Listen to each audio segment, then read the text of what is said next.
দিতেছি, সেটি হচ্ছে যে বাটারা ইউনিয়নকে যখন নাকি এটা সিটি কর্পোরেশনে ঘোষণা দিয়েছে, ঘোষণা দেওয়ার পর এখন পর্যন্ত হোল্ডিং ট্যাক্স আমরা দিই না। তো অতএব সামনের দিনে সিটি কর্পোরেশন যেদিন থেকে ঘোষণা দিয়েছে সেদিন থেকে যদি হোল্ডিং ট্যাক্স ধরে, তাহলে আমাদের সয় সম্পত্তি বিক্রি করে মনে হয় ট্যাক্স দিতে হবে। অতএব আপনি যে রাস্তা দিয়ে ঢুকছেন সেই রাস্তাটি দেখেছেন, আমরা এখনও সিটি কর্পোরেশনের কোনো ফ্যাসিলিটিস পাইতেছি না।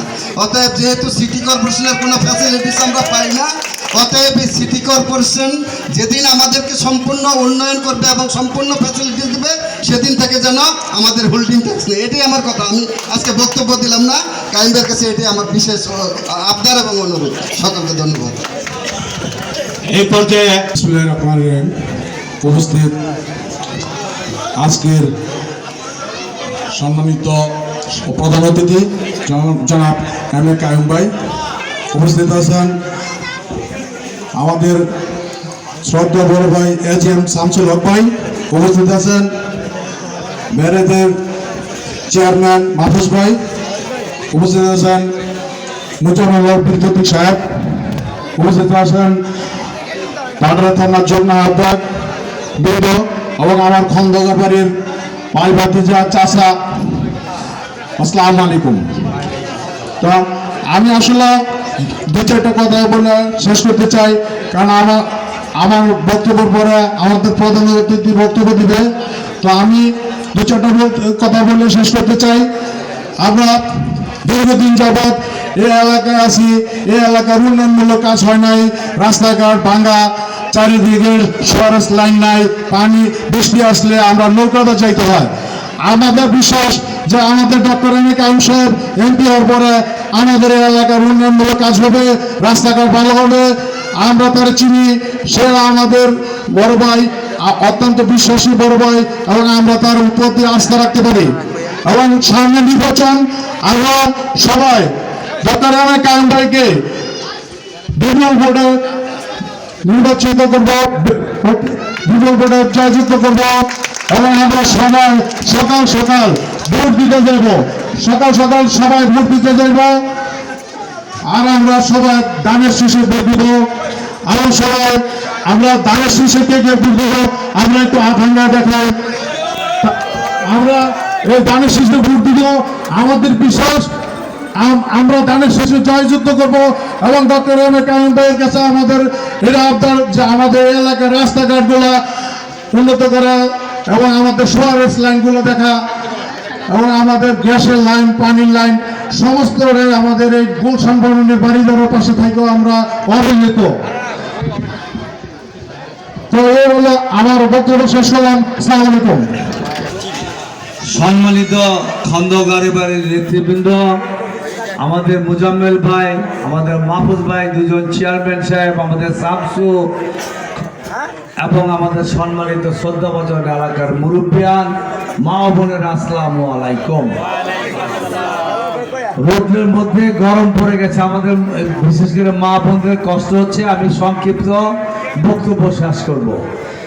আগামী 12 তারিখের নির্বাচন, এই নির্বাচনটা অত্যন্ত গুরুত্বপূর্ণ, কারণ বহু বছর আপনারা আমরা ভোট দিতে পারি নাই, আমাদের কারোরই ভোটের অধিকার ছিল না। এই 12 তারিখ আপনারা ভোট দিতে পারবেন।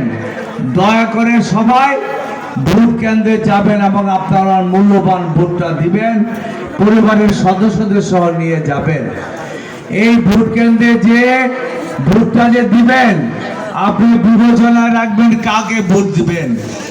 আপনাদের অধিকাংশই পরিচিত, আমি দীর্ঘদিন এই এলাকার কমিশনারি করেছি, আপনাদের সাথে কাজ করেছি। বেগম খালেদা জিয়া যখন 1991 সালে এই এলাকায় ইলেকশন করেছে, তারপরে উনি প্রধানমন্ত্রী এই এলাকা একার মুক্ত করেছে। এই যে বিশাল বিশাল বিল্ডিং আজকে দেখছি আমরা, এগুলো কি 91 সালের আগে ছিল? ছিল না, কারণ করার পারমিশন দিত না রাজু। 1385 একর বিএনপি বেগম খালেদা জিয়া, আমরা তখন নেতৃত্ব দিয়ে এটা করেছি। উপনির্বাচনে কামরু ভাই আসার আগেই আমরা এই একর মুক্ত করেছি। এবং এই এলাকায় ছিল আতার ভাই ছিল, তারা রাস্তাঘাটের অনেক উন্নয়ন করেছে। আমি বলতে চাই আজকে আমরা গ্যাস দিয়ে গেছি, আজকে গ্যাসে লাইনে গ্যাস নাই, আমাদের মা বোনরা কষ্ট করে রান্না করতে হয়, এই গ্যাসের সাপ্লাইটাও তারা ঠিক রাখতে পারে নাই। 17 বছর উন্নয়নের নামে শুধু লুটপাট হয়েছে। ইনশাআল্লাহ আপনারা যদি আপনাদের মূল্যবান ভোটটা আমাকে দানের শীষে দেন, আমি আপনাদের উন্নয়নের জন্য, মঙ্গলের জন্য, কল্যাণের জন্য আপনাদের পাশে থাকব।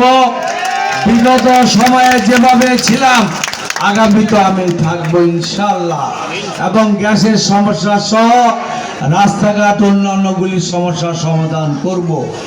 আর আমাদের নেতা হারুন যে কথাটা বলল, সিটি কর্পোরেশনে আওতাভুক্ত করা হয়েছে ব্যারাজ, সাঁতারগুলি, বাটারা সহ সব, কিন্তু ওই হোল্ডিং ট্যাক্স এটা এলাকার উন্নয়ন না করে তো নিতে পারবে না।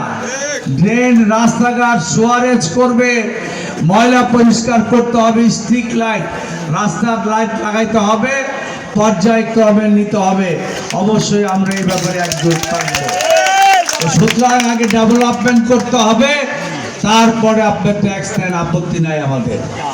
সংগ্রামী সাথী ও বন্ধুরা, মাদক ঘরে ঘরে ওপেন বিক্রি হয়, বেচে বাজারের কাঁচামালের মতো। মাদক আমাদের সন্তানদের, আগামী প্রজন্মকে ধ্বংস করে দিবে। মাদক সন্তান চাঁদা চলতে পারবে না। আমি সেটা মুখেই খালি বলি না, এটা বন্ধ করতে হলে আমাদের সোসাইটি ভিত্তিক, কমিউনিটি ভিত্তিক সোসাইটি করতে হবে।